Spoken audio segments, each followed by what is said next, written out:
అండి welcome back to my YouTube channel Mota Shivaraj అండి. So ఇవాళ వీడియోలో వచ్చేసి మనం బ్యాంకింగ్ అండ్ రెమిటెన్సెస్లో ఉన్నటువంటి ఒక అటల్ పెన్షన్ యోజన అనే టాపిక్ గురించి తెలుసుకుందాము. సో ఈ టాపిక్ స్టార్ట్ చేసే ముందు ఒక చిన్న రిక్వెస్ట్ అండి, మన ఛానల్ని ఎవరైతే ఈ జీడీఎస్టీ ఎంటీఎస్ క్లాసెస్ కోసం ఎవరైతే ఫాలో అవుతున్నారో, ఎవరైతే రెగ్యులర్గా వీడియోస్ చూస్తున్నారో వాళ్ళందరికీ కూడా నా నుంచి ఒక చిన్న రిక్వెస్ట్ అనమాట. ఏంటంటే నేను ఈ వీడియోస్ స్టార్ట్ చేసే ముందే, మన ఈ జీడీఎస్టీ ఎంటీఎస్ క్లాసెస్ స్టార్ట్ చేసే ముందే ఫస్ట్లోనే నేను ఒక విషయం చెప్పడం జరిగింది. ఏంటంటే నేను ఈ ఎంటీఎస్ ఎగ్జామ్ క్లాసులు చెప్పేటప్పుడు నేను ఓన్లీ మన డిపార్ట్మెంట్కు సంబంధించినటువంటి ఏదైతే సిలబస్ ఉందో పేపర్ 1లో డిపార్ట్మెంట్కు సంబంధించినటువంటి ఇది పేపర్ 1లో ఉన్నటువంటి ఈ పిఓ గైడ్ పార్ట్ 1 కావచ్చు, డెఫినేషన్స్ కావచ్చు, మెయిల్స్, ప్రోడక్ట్స్ అండ్ సర్వీసెస్ అని ఇటువంటి వాటికి సంబంధించినటువంటి డిపార్ట్మెంట్ సిలబస్ మాత్రమే నేను ఎక్స్ప్లెయిన్ చేస్తానని చెప్పడం జరిగింది. అండ్ మ్యాథమెటిక్స్ కానీ, జీకే కావచ్చు, కరెంట్ అఫైర్స్ కానీ మీరు ఓన్గా ప్రిపేర్ అవ్వాలని చెప్పేసి నేను ముందుగా అందరినీ ఒకసారి రిక్వెస్ట్ చేస్తున్నాను friends. So only department syllabus వరకు అయితే లాస్ట్ వీక్లో ఆగస్ట్ 28 అనుకుంటా ఎగ్జాము. సో ఆ విధంగా ఉన్నటువంటి అవకాశం ఉంది కాబట్టి నేను మ్యాక్సిమం ఎగ్జామ్కి 1 వీక్ ఆర్ 10 డేస్ ముందే సిలబస్ కంప్లీట్ చేయాలనే ఆలోచనలోనే ఉన్నాను. సో మ్యాక్సిమం ఆ దిశగానే నేను కంప్లీట్ చేస్తాను కంపల్సరీగా. బట్ ఎప్పుడైతే మనకు 2-3 రోజులు ఒకవేళ గ్యాప్ వచ్చినట్టయితే కనుక మీరు జీకే కానీ, కరెంట్ అఫైర్స్ కానీ దీనికి ప్యారలల్గా మ్యాథమెటిక్స్ కావచ్చు, అవన్నీ మన క్లాసులతో పాటు ఎవరైతే మన క్లాసులను నమ్ముకుంటారో వాళ్ళైతే ఓన్గా mathematics and GK and current affairs అయితే మీరు ఓన్గా ప్రిపేర్ అవ్వాలని చెప్పేసి నేను అందరికీ చిన్న రిక్వెస్ట్ చేస్తున్నాను ఫ్రెండ్స్. మీరైతే దీన్ని ఖచ్చితంగా పాటించండి. ఎందుకంటే మనకు టైం అనేది మీకు అందరికీ తెలిసిన విషయం. నేను ఒక సి క్లాస్ ఎస్ఓలో ఎస్పీఎంగా ప్రజెంట్ వర్క్ చేస్తున్నాను. గత లాస్ట్ 1 వీక్ 10 డేస్ నుంచి అయితే కొంచెం బిజీగా ఉండడం వల్ల వీడియోస్ అయితే అప్లోడ్ చేయలేకపోయినాను ఫ్రెండ్స్. అయితే ఇప్పటి నుంచి మనకి ఇంకా ఎగ్జాక్ట్లీ 2 మంత్స్ టైం ఉంది కాబట్టి ఈ 2 మంత్స్ లోపల రిమైనింగ్ సిలబస్ మన పోస్టల్ డిపార్ట్మెంట్కి సంబంధించినటువంటి ఏదైతే సిలబస్ ఉందో ఆ సిలబస్ అయితే కంప్లీట్ చేస్తాను. ఓకేనా? Mathematics, GK and current affairs అయితే మాత్రం మీరు ఓన్గా ప్రిపేర్ చేసుకోండి, ఓన్గా ప్రిపేర్ అవ్వండి అనేది నేను చిన్న రిక్వెస్ట్ చేస్తున్నాను. ఓకేనా? సరే, టాపిక్లోకి వెళ్ళిపోదాం ఫ్రెండ్స్. సో ఇవాళ టాపిక్ వచ్చేసి Atal pension Yojana. So Atal pension Yojana అంటే మీకు అందరికీ పేరులోనే ఉంది, అటల్ పెన్షన్ యోజన. సో మన మాజీ ప్రధాని గారు శ్రీ అటల్ బిహారీ వాజ్పేయి గారి పేరు మీద ఈ స్కీమ్ను ఇంట్రడ్యూస్ చేయడం జరిగింది సెంట్రల్ గవర్నమెంట్ అనేది. So Atal pension Yojana, Atal pension Yojana scheme ఎవరికి ఉద్దేశించబడింది, ఎందుకోసం ఉద్దేశించబడింది అంటే, సో అటల్ పెన్షన్ యోజన అనేది ఏంటంటే ఎవరైతే ఒక స్టాచ్యుటరీ పెన్షన్ అంటే ఒక స్థిరంగా ఒక పెన్షన్ విధానంగా అవ్వచ్చు, ఒక గవర్నమెంట్ ఉద్యోగస్తులు కాకుండా ఎవరైనా ఒక అసంఘటిత రంగ కార్మికుల కోసం కావచ్చు, ఎవరికైనా కానీ ఎవరైతే ఇన్కమ్ ట్యాక్స్ పే చేయరో వాళ్ళ కోసం, మరియు ఎవరైతే ఎన్పిఎస్లో ఉంటారో వాళ్ళ కోసం కాకుండా మిగతా వాళ్ళు, ఎన్పిఎస్లో ఉండే వాళ్ళకి కానీ ఇన్కమ్ ట్యాక్స్ పే చేసే వాళ్ళకి కానీ ఈ ఏపీవై అనేది ఎలిజిబిలిటీ ఉండదు అనేది గుర్తుపెట్టుకోండి. ఓకేనా? సో వాళ్ళ కాకుండా మిగతా అన్ని రంగాల్లో పనిచేసే వాళ్ళకి ఎవరికైనా కానీ ఈ అటల్ పెన్షన్ యోజన అనే పథకానికి ఎలిజిబిలిటీ అనేది ఉంటుంది. సో ఈ అటల్ పెన్షన్ యోజన అంటే ఏంటంటే జనరల్గా ఎవరైతే 18 ఇయర్స్ పూర్తయింటారో వాళ్ళకు, మరియు 40 ఇయర్స్ బిలో ఎవరైతే ఉంటారో వాళ్ళకు. సో 18 ఇయర్స్ పూర్తయి ఉండాలి, ప్లస్ 40 ఇయర్స్ కంటే తక్కువ ఉండాలి. అంటే 18 నుంచి 39 ఇయర్స్ వరకు ఉన్న వాళ్ళు ఎవరైతే ఉంటారో వాళ్ళకు ఒక సేవింగ్స్ అకౌంట్ ఉంటే గన, ఒక సేవింగ్స్ అకౌంట్ అనేది కనుక ఉంటే గన నెల కొంచెం కాంట్రిబ్యూషన్ అనేది వాళ్ళ సేవింగ్స్ అకౌంట్ నుంచి మనం కాంట్రిబ్యూట్ చేసినట్టయితే వాళ్ళకు 60 ఇయర్స్ వచ్చిన తర్వాత, ఎప్పుడైతే 60 ఇయర్స్ వస్తాయో 60 ఇయర్స్ వచ్చిన తర్వాత నుంచి వాళ్ళకి ఒక ఫిక్స్డ్ పెన్షన్ అనేది నిర్ణయించడం జరుగుతుంది. ఈ ఫిక్స్డ్ పెన్షన్ ఏ విధంగా ఉంటుందంటే 1000 రూపీస్ కావచ్చు ఫ్రెండ్స్, లేదా 2000 కావచ్చు, లేదా 3000 కావచ్చు, లేదా 4000 కావచ్చు, లేదా అప్ టు 5000. సో 1000 నుంచి 5000 వరకు ఒక మంత్లీ మనం ఆ సబ్స్క్రైబర్, అంటే ఇక్కడ మన డిపాజిటర్ని సబ్స్క్రైబర్ అనేది అంటామని లాస్ట్ వీడియోలో కూడా మనం తెలుసుకున్నాం. సో 1000 రూపీస్ కావాలా మనకి పెన్షన్, లేదా 2000 కావాలా, 3000 కావాలా, 4000 కావాలా, 5000 కావాలా, ఎంత పెన్షన్ కావాలి 60 ఇయర్స్ వచ్చినప్పటి నుంచి, ఎంత పెన్షన్ కావాలి అనేటటువంటి నిర్ణయాన్ని బట్టి, మరియు వాళ్ళ సబ్స్క్రైబర్ ప్రజెంట్ ఏజ్, అంటే అకౌంట్ ఓపెనింగ్ ఏపీవై అకౌంట్ ఎప్పుడైతే ఓపెన్ చేస్తారో ఆ ప్రజెంట్ ఏజ్ తర్వాత ఎంత పెన్షన్ కావాలనే దాన్ని బట్టి వాళ్ళకి మంత్లీ ఇంత అమౌంట్ అనేది డిడక్ట్ చేయడం జరుగుతుంది. అంటే వాళ్ళ సేవింగ్స్ అకౌంట్ నుంచి నెల కూడా డిడక్షన్ అనేది జరగడం జరుగుతుంది, కట్ అయిపోతుంది వాళ్ళ అకౌంట్ నుంచి ఏపీఓ అకౌంట్లోకి ట్రాన్స్ఫర్ అవుతుంది. ఇది ఒకవేళ మనం మంత్లీనే చేయాలా, క్వార్టర్లీ చేయాలా, హాఫ్ ఇయర్లీ చేయాలంటే ఎవరైనా కానీ మంత్లీ చేసుకోవచ్చు. లేదు నాకు మంత్లీ డిడక్ట్ అవ్వాలి అనుకుంటే అమౌంట్ అనేది మంత్లీ చేసుకోవచ్చు, మంత్లీ డిడక్ట్ అయిపోతుంది. తర్వాత క్వార్టర్లీ అయినా చేసుకోవచ్చు. తర్వాత హాఫ్ ఇయర్లీ అంటే 6 నెలలకు ఒకసారైనా అమౌంట్ అనేది డిడక్ట్ చేసుకోవచ్చు. ఇయర్లీ అయితే లేదు ఫ్రెండ్స్, మంత్లీ అయినా ఉండాలి, క్వార్టర్లీ అయినా ఉండాలి, హాఫ్ ఇయర్లీ అయినా ఉండాలి. ఈ విధంగా 18 ఇయర్స్ ఎవరైతే పుట్టింటారో వాళ్ళకు, 40 ఇయర్స్ ఎవరైతే బిలో ఉంటారో వాళ్ళు ఇలా మంత్లీ ఇంత ఫిక్స్డ్ పెన్షన్ కావాలి 60 ఇయర్స్ వచ్చినప్పటి నుంచి అనుకుంటే గన సో ఈ అటల్ పెన్షన్ యోజన అనేటువంటి పథకాన్ని ఎంచుకోవచ్చు.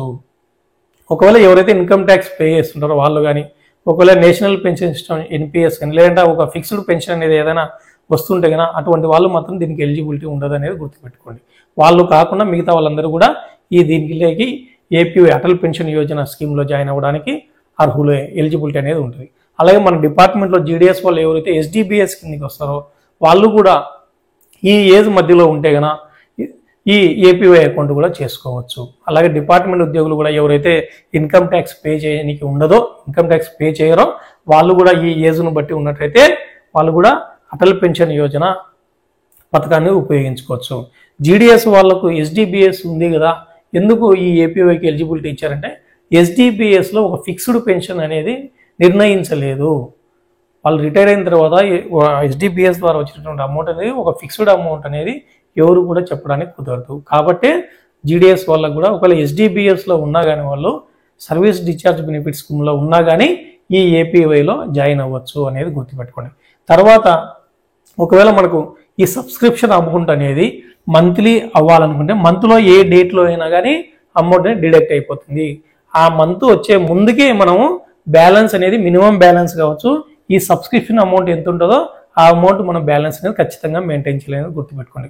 ఒకవేళ క్వార్టర్లీ అయితే కనుక ఎట్లా కన్సిడర్ చేస్తుందంటే జనవరి ఫిబ్రవరి మార్చ్, తర్వాత ఏప్రిల్ మే జూన్, తర్వాత జూలై ఆగస్ట్ సెప్టెంబర్, తర్వాత అక్టోబర్ నవంబర్ డిసెంబర్.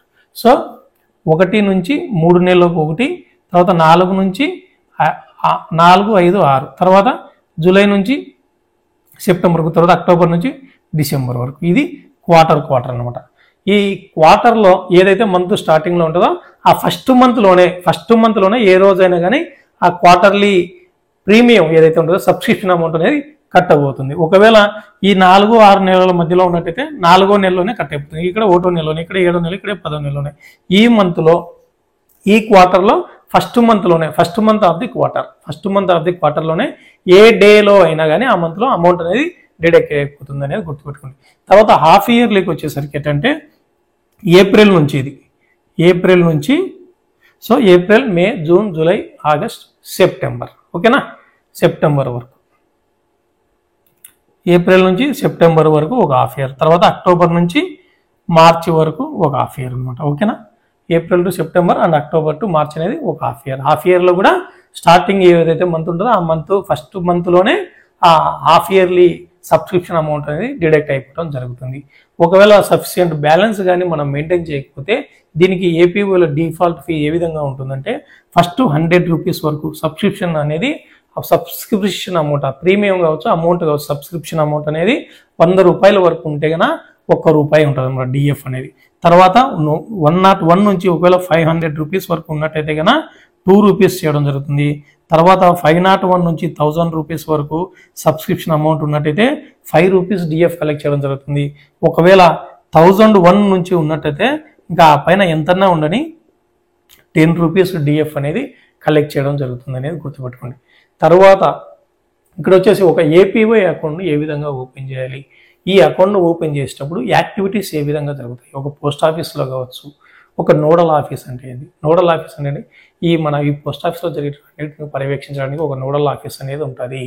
ఏపీవైకి అనేది అటల్ పెన్షన్ యోజనల పథకానికి నోడల్ ఆఫీస్ ఏది అంటే సంసద్ మార్గ్ హెచ్ఓ ఎక్కడుందంటే ఇది సంసద్ మార్గ్ హెచ్ఓ ఢిల్లీ సర్కిల్లో ఉంది అనేది గుర్తుపెట్టుకోండి. ఏంటిది నోడల్ ఆఫీస్, ఏపీవైకి నోడల్ ఆఫీస్గా ఏ ఆఫీస్ వర్క్ చేస్తుందంటే సంసద్ మార్గ్ హెచ్ఓ ఢిల్లీ సర్కిల్లో ఉందనేది గుర్తుపెట్టుకోండి ఫ్రెండ్స్, మర్చిపోదండి. ఓకేనా? సో ఇక్కడ వచ్చేసి పోస్ట్ ఆఫీస్లో కొన్ని యాక్టివిటీస్ జరుగుతాయి, తర్వాత నోడల్ ఆఫీస్లో యాక్టివిటీస్ జరుగుతాయి. ఓకేనా? సో పోస్ట్ ఆఫీస్ అంటే ఏంటి? ఒక any CBS post office, CBS అంటే core banking solutions. So online అని ఉన్నటువంటి ఏ పోస్ట్ ఆఫీస్ అయినా వెళ్ళి మనం ఈ ఏపీవై అకౌంట్ ఓపెన్ చేసుకునే అవకాశం కల్పించినారు. తర్వాత పోస్ట్ ఆఫీస్లో జరిగినటువంటి యాక్టివిటీస్ అని ఎవరు పర్యవేక్షణ నోడల్ ఆఫీస్ అనేది ఒకటి ఉంటుంది, గుర్తుపెట్టుకోండి. ఆ నోడల్ ఆఫీస్లో కూడా కొన్ని యాక్టివిటీస్ అనేవి జరుగుతాయి. జనరల్గా పోస్ట్ ఆఫీస్లో ఏ యాక్టివిటీస్ జరుగుతాయి?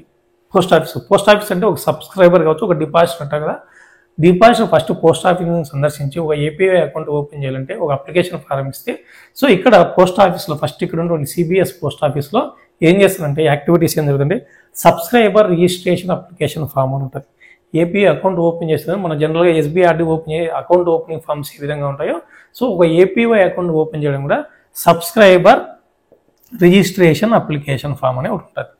సబ్స్క్రైబర్ రిజిస్ట్రేషన్ అప్లికేషన్ ఫామ్ని కలెక్ట్ చేసుకోవడం first post office duty. So collect చేసుకున్న తర్వాత ఏం చేస్తారు? సో ఒక అక్నాలజ్మెంట్ అనేది ఇష్యూ చేయాలి. తర్వాత ఏం చేస్తారు? ఒక ఫినాకిల్లో దాన్ని ఓపెన్ చేసి ఈ సబ్స్క్రైబర్స్ రిజిస్ట్రేషన్ డీటెయిల్స్ ఏవైతే ఉంటాయో అవన్నీ కూడా ఫినాకిల్ ఉన్న ఏపీవై మాడ్యూల్లో అవన్నీ కూడా డీటెయిల్స్ అన్నీ కూడా ఎంటర్ చేయడం. తర్వాత ఇంకా ఏమేమి యాక్టివిటీస్ చేస్తారు పోస్ట్ ఆఫీస్లో అంటే, ఏమైనా ఈ అకౌంట్కు సంబంధించినటువంటి ఈ సబ్స్క్రైబర్ రిక్వెస్ట్ ఏమైనా ఉంటాయో, ఒక అకౌంట్స్ మాడిఫికేషన్స్ కావచ్చు, ఒక ట్రాన్సాక్షన్ స్టేట్మెంట్ కావచ్చు, ఇలాంటివన్నీ కూడా ఈ సిబిఎస్ పోస్ట్ ఆఫీస్లో ఈ ఏపీఐకి సంబంధించినటువంటి యాక్టివిటీస్ అనేవి జరుగుతాయి. తర్వాత ఈ సబ్స్క్రైబర్స్ నుంచి వచ్చినటువంటి ఒక గ్రీవెన్స్ కావచ్చు, క్వైరీస్ కావచ్చు, వాళ్ళ డౌట్స్ కావచ్చు, ఇవన్నీ క్లారిఫై చేయాల్సినటువంటి యాక్టివిటీస్ కూడా సిబిఎస్ పోస్ట్ ఆఫీస్లో జరుగుతాయి.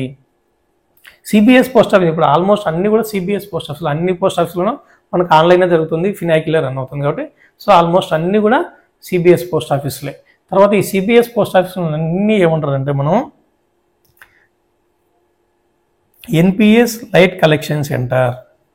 సిబిఎస్ పోస్ట్ ఆఫీస్లో అన్నింటి కూడా ఎన్ఎల్సిసి అంటారు అనేది గుర్తుపెట్టుకోండి. ఈ ఎన్ఎల్సిసి అంటే ఈ సిబిఎస్ పోస్ట్ ఆఫీస్ అన్నిటికీ ఎవరైతే ఈ ఏపీవై ఓపెన్ చేసిన పర్మిషన్ ఉంటుందో అటువంటి పోస్ట్ ఆఫీస్ అన్నిటికీ కూడా ఎన్ఎల్సిసి అంటారు. వాటికి ఒక ఎన్ఎల్సిసి అంటే ఎన్పిఎస్ అంటే నేషనల్ పెన్షన్ సిస్టమ్ అనేది గుర్తుపెట్టుకోండి. ఇది తర్వాత వచ్చేసి నెక్స్ట్ టాపిక్లో తెలుసుకుందాం, నెక్స్ట్ వీడియోలో దాని గురించి ఎక్స్ప్లెయిన్ చేస్తాను. ఓకేనా? ఎన్ఎల్సిసి అంటే ఏంటంటే NPS light client collection centre. NPS light collection centre అనేది గుర్తుపెట్టుకోండి. ప్రతి ఒక్క సిబిఎస్ పోస్ట్ ఆఫీస్ కూడా ఒక ఎన్ఎల్సిసి నెంబర్ అనేది అలాట్ చేయడం జరుగుతుంది. ఓకేనా? ఇది పోస్ట్ ఆఫీస్లో ఈ ఏపీకి సంబంధించిన యాక్టివిటీస్ ఏమేమి చేస్తారు. తర్వాత ఈ నోడల్ ఆఫీస్ ఏం చేస్తారు? నోడల్ ఆఫీస్ అనేది ఏం చేస్తుంది? నోడల్ ఆఫీస్ ఏది ఏపీవై కంటే సంసద్ మార్గ్ హెచ్ఓ, అది ఎక్కడ ఉందంటే ఢిల్లీ సర్కిల్లో ఉందనేది గుర్తుపెట్టుకోండి. సో ఇక్కడ యాక్టివిటీస్ ఏం జరుగుతాయి? ఈ సంసద్ మార్గ్ హెచ్ఓలో ఈ ఏపీవైకి సంబంధించి పోస్ట్ ఆఫీస్లో జరిగిన తర్వాత అక్కడ నోడల్ ఆఫీస్లో వాళ్ళు ఏం చేస్తారు? సో జనరల్గా ఒక ఏపీవై అకౌంట్ కావచ్చు, ఒక national pension system account open చేసిన తర్వాత ప్రతి ఒక్కరికి కూడా ఒక ప్రాన్ నెంబర్ అనేది అలాట్ చేయడం జరుగుతుంది అనేది గుర్తుపెట్టుకోండి. మనం ప్రాన్ నెంబర్, పాన్ అంటే కన్నా మనం జనరల్గా పర్మనెంట్ అకౌంట్ నెంబర్ అనేది ఉంటుంది. ప్రాన్ అంటే ఏంటంటే permanent retirement account number, PRAN అంటారు. ఓకేనా? సో మనం జనరల్గా ఒక ఎన్పిఎస్లో సబ్స్క్రిప్షన్ ఉన్న వాళ్ళు సబ్స్క్రైబర్స్ అనేది ఒక ప్రాన్ నెంబర్ అనేది అలాట్ చేయడం జరుగుతుంది. సో ఇక్కడ ఏం జరుగుతుంది? నోడల్ ఆఫీస్లో వాళ్ళు ఏం చేస్తారంటే ఒక ప్రాన్ లైబ్రరీలోకి వెళ్ళి ఒక ప్రాన్ సిఆర్ఏ అనేది ఒకటి ఉంటుంది. సిఆర్ఏ అంటే ఏంటంటే central record keeping agency. CRA అంటే central record keeping agency. Central record keeping agency అంటే ఈ నేషనల్ పెన్షన్ సిస్టము, తర్వాత ఈ ఏపీఐ వీటన్నిటిని కూడా ఆర్గనైజ్ చేయడానికి ఒక డేటాబేస్ ఇదంతా దీనికి సంబంధించినటువంటి డేటాబేస్ కావచ్చు, ఒక మేనేజ్మెంట్ కావచ్చు, ఒక కలెక్షన్ గురించి కావచ్చు, వీటన్నిటి గురించి కూడా ఒక గ్రీవెన్సెస్ కావచ్చు, ప్రతి ఒక్కటి కూడా ఒక డేటా మెయింటెనెన్స్ అంతా కూడా ఎవరు పర్యవేక్షిస్తున్నారంటే CRA, central record keeping agency అనే వాళ్ళు పర్యవేక్షిస్తున్నారు. సో ఈ సిఆర్ఏ పోర్టల్లో ప్రాన్ లైబ్రరీని డౌన్లోడ్ చేస్తుంది ఫస్ట్ ఈ నోడల్ ఆఫీస్ అనేది. ఇక్కడ పిఓ పోస్ట్ ఆఫీస్లో ఇవన్నీ యాక్టివిటీస్ జరిగిన తర్వాత నోడల్ ఆఫీస్లో కూడా ఈ యాక్టివిటీస్ వస్తాయి. సో ప్రాన్ లైబ్రరీలో ఉన్నటువంటి ఆ సిఆర్ఏను డౌన్లోడ్ చేయడం ఫస్ట్. తర్వాత చేసిన తర్వాత ఏదైతే ఏపీవై పోస్ట్ ఆఫీస్లో యాక్టివేట్ చేసింటారో దానికి సంబంధించినటువంటి ఏపీవైకి అటల్ పెన్షన్ యోజనకి సంబంధించినటువంటి ఏదైతే ఈ సబ్స్క్రైబర్ డీటెయిల్స్ ఏవైతే ఉంటాయో వాటన్నిటిని కూడా అక్కడ అప్డేట్ చేయడం జరుగుతుంది. తర్వాత ఒక ప్రిపరేషన్ చేయడం, ఈ సబ్స్క్రైబర్ రిజిస్ట్రేషన్కి సంబంధించినటువంటి సిఆర్ఏ పోర్టల్కు అప్డేట్ చేయడము, ప్రిపేర్ చేయడము, తర్వాత ఏం చేస్తారు, ఈ సిఆర్ఏ పోర్టల్ నుంచి వీళ్ళు అప్డేట్ చేసిన తర్వాత అక్కడ నుంచి ఒక రెస్పాన్స్ ఫైల్ అనేది రావడం జరుగుతుంది. ఆ రెస్పాన్స్ ఫైల్ను మళ్ళీ వీళ్ళు ఏం చేస్తారు, రిసీవ్ చేసుకోవడం, నోడల్ ఆఫీస్ వాళ్ళు రిసీవ్ చేసుకున్న తర్వాత మళ్ళీ ఏం చేస్తారు, సబ్స్క్రైబర్స్ కాంట్రిబ్యూషన్ ఫైల్ అనేది ఒకటి ఉంటుంది. సబ్స్క్రైబర్స్ కాంట్రిబ్యూషన్ ఫైల్ అంటే మొత్తం దేశం మొత్తం మీద ఎవరెవరు ఈ ఏపీవైకి కాంట్రిబ్యూట్ చేస్తున్నారు వీటన్నిటికి కూడా ఒక ఫైల్ అనేది ఉంటుంది. ఆ ఫైల్ ఏంటంటే సబ్స్క్రైబర్స్ కాంట్రిబ్యూషన్ ఫైల్ అంటారు. ఈ ఫైల్ ఏం చేస్తుంది, సిఆర్ఏ పోర్టల్లో అప్లోడ్ చేస్తుంది నోడల్ ఆఫీస్ అనేది.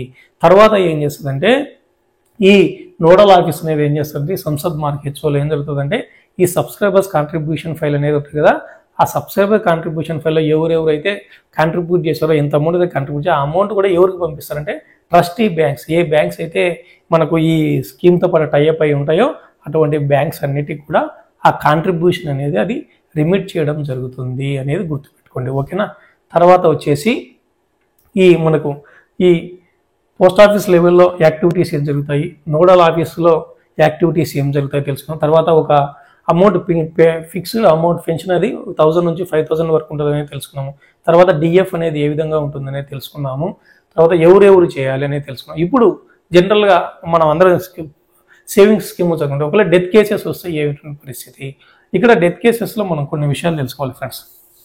డెత్ కేసెస్లో విషయాలు ఏంటంటే ఫస్ట్ చూడండి, ఫస్ట్ సబ్స్క్రైబర్స్కి 60 ఇయర్స్ రాకముందు మనకు పెన్షన్ ఎప్పటి నుంచి వస్తుందంటే 60 ఇయర్స్ అటైన్ చేసిన తర్వాత నుంచి పెన్షన్ అనేది ఇవ్వడం జరుగుతుంది కదా.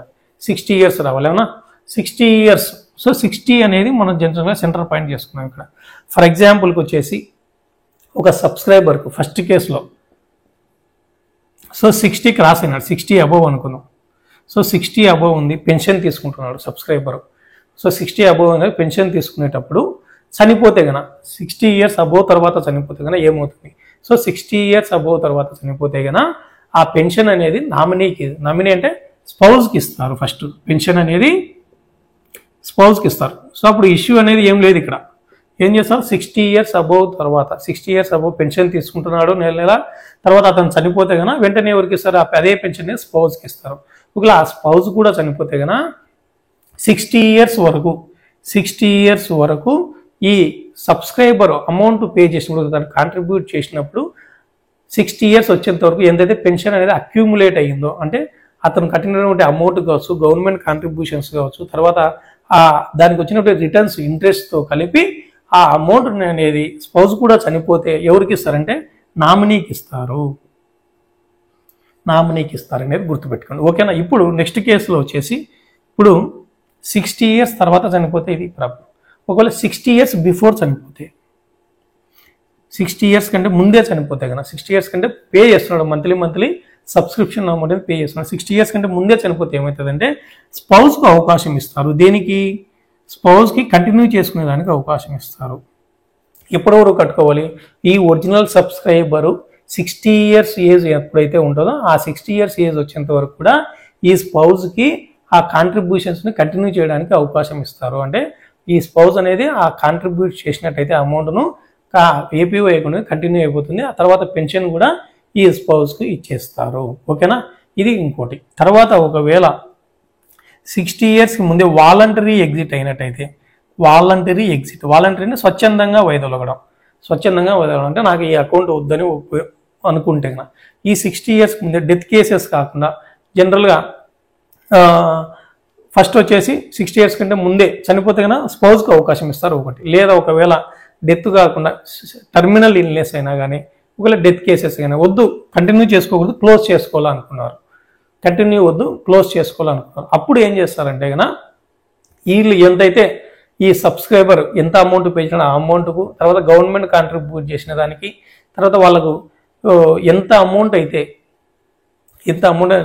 డెత్ కేసెస్ అయితే ఫస్ట్ డెత్ కేసెస్ ఎంత అమౌంట్ అయిందో వాళ్ళకి రిటర్న్స్ ఎంత వచ్చిందో ఆ అమౌంట్ అంతా కూడా ఈ నామినీ కావచ్చు, స్పౌజ్ కావచ్చు, వాళ్ళకి అమౌంట్ని పే చేస్తారు. ఒకవేళ సబ్స్క్రైబర్ నామినీ ఇద్దరు చనిపోయినట్టయితే నామినీకి ఇస్తారు.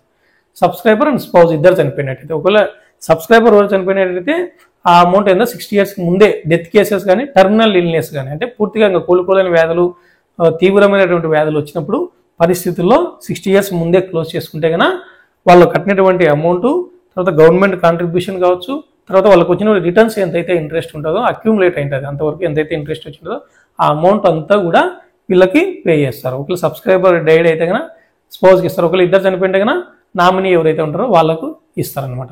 ఒకవేళ సీరియస్ ఇల్నెస్ రాలేదు, ఒకవేళ డెత్ కాలేదు, సీరియస్ ఇల్నెస్ రాలేదు, డెత్ రాలేదు, సబ్స్క్రైబరే తనగా వాలంటరీగా ఎగ్జిట్ కావాలనుకుంటే అప్పుడు అటువంటి పరిస్థితుల్లో ఏమవుతుందంటే వీళ్ళు కాంట్రిబ్యూట్ చేసినటువంటి అమౌంట్కు మాత్రమే ఇంట్రెస్ట్ యాడ్ అయితే ఎంత వచ్చిందో ఆ ఇంట్రెస్ట్ యాడ్ చేసి తర్వాత ఒక మెయింటెనెన్స్ ఛార్జెస్ కావచ్చు, ఒక ఇన్వెస్ట్మెంట్ ఛార్జెస్ కావచ్చు, ఇవన్నీ కూడా డిడక్ట్ చేసి బ్యాలెన్స్ ఎంతైతే ఉందో అంతా ఈ సబ్స్క్రైబర్కి అనేది చెల్లించడం జరుగుతుంది అనేది గుర్తుపెట్టుకోండి.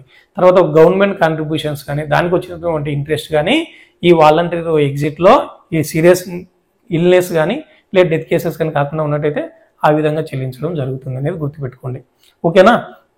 ఓన్లీ ఎటువంటి డెత్ కేసెస్ కానీ ఇల్నెస్ కానీ లేకపోతే కన్నా వాలంటరీ ఎగ్జిట్ అయినట్టయితే కన్నా ఓన్లీ సబ్స్క్రైబర్ పే చేసినటువంటి వాటికి మాత్రమే ఆ కాంట్రిబ్యూషన్స్కి మాత్రం ఇంట్రెస్ట్ యాడ్ చేసి ఇన్వెస్ట్మెంట్ ఛార్జెస్, మెయింటెనెన్స్ ఛార్జెస్ ఇలాంటి ఛార్జెస్ అన్ని డిడక్ట్ చేసి ఇవ్వడం జరుగుతుంది. గవర్నమెంట్ కాంట్రిబ్యూట్ చేసిన అమౌంట్కి కానీ తర్వాత దానికి వచ్చినటువంటి రిటర్న్స్ ఏవైతే ఉంటాయో దానికి కానీ ఇంట్రెస్ట్ అనేది ఇవ్వరు, ఆ అమౌంట్ కూడా ఇవ్వరు అనేది గుర్తుపెట్టుకోండి. ఓకేనా? సో ఈ గవర్నమెంట్ కాంట్రిబ్యూషన్స్ అంటే ఏంటి? జనరల్గా ఒక విషయం చెప్తాను, గుర్తుపెట్టుకోండి.